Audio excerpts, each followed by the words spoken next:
Bonjour les amis, ici Monsieur Biochimar et bienvenue sur Flash Anime 8 qui va parler de Grisaya no Kajitsu. Mais en français, cela se nomme le fruit de Grisaya. Décidément mes jeunes pyromanciens, en ce moment, j'ai un don pour tomber sur des jeux adaptés en animé. Déjà, nous avons eu Amagami SS et aujourd'hui, nous allons parler du fruit de Grisaya qui, franchement, était très bien pour le coup. Bref, de base, il s'agit d'un visual novel sorti en 2011 au Japon et il est présentement sur Steam dans les environs de 43$. C'est sorti en 2016 en Occident et cela est développé par le studio Frontwing. Nous avons aussi eu le droit à une version manga en 2013 pour finalement arriver à l'anime aux alentours de 2014, ayant comme scénariste Hideyuki Kurata. À savoir une chose, cet épisode ne couvre que la version de l'anime, c'est-à-dire les deux premières saisons avec le film de 40 minutes qui sert de transition entre la saison 1 et 2 afin de bien comprendre l'histoire. D'ailleurs, je vous oblige à écouter ce petit film parce qu'il est vraiment grandiose. Cet anime fait un total de 24 épisodes si nous comptons le petit film. Ah là là, je sais que parmi vous se cachent des petits curieux qui vont écrire dans les commentaires: Pyro, dis-nous le studio d'animation, Pyro, dis-nous le nom du film. Donc le voici, le studio d'animation se nomme 8-bit et le film Grisaya no Mekiyu.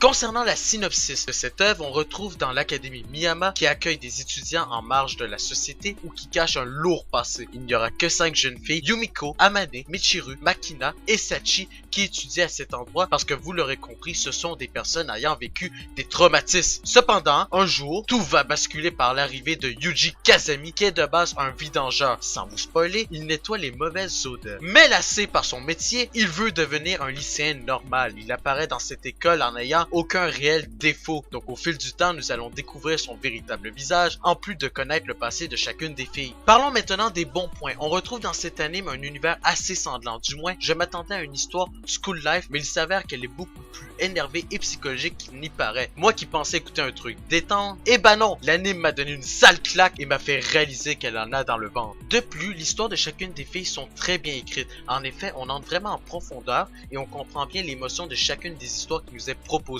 Évidemment, ils ne sont pas tous sans défaut, mais elles sont chacune intéressantes et nous poussent à en savoir plus. Pour tout vous dire, j'ai écouté toute la série en moins d'une semaine. J'écoutais en moyenne 5 à 7 épisodes par jour parce que cet anime m'a pris comme un aimant. Et encore, parlons de l'histoire du protagoniste. Il est rare de retrouver des œuvres qui s'attardent vraiment à la vie de nos personnages principaux. Mais ici, nous avons vraiment eu un véritable champ d'information. Du moins, qu'on ne nous a pas laissé à l'abandon et ils ont bien voulu nous faire comprendre la misère, les difficultés et la merde qu'un personnage peut subir au fil de ses aventures. Et évidemment, il vous est peut-être difficile de comprendre ce que je veux dire parce que j'essaie de ne pas vous spoiler. C'est comme une pomme. On l'a découpée en petits morceaux pour qu'on puisse avoir beaucoup de garniture dépendant de ce qu'on veut cuisiner. Alors, mes chers pyromanciens, maintenant que nous avons parlé des points positifs, nous allons entamer les points négatifs parce que mine de rien, il y a quelques défauts qu'on remarque très rapidement, même un éléphant le pourrait. Tout d'abord, le protagoniste qui est en soi bien développé, mais seulement à partir du film et de la saison 2. Lors de la saison 1, Yuji Kazami est trop représenté comme un mec sans défaut et mystérieux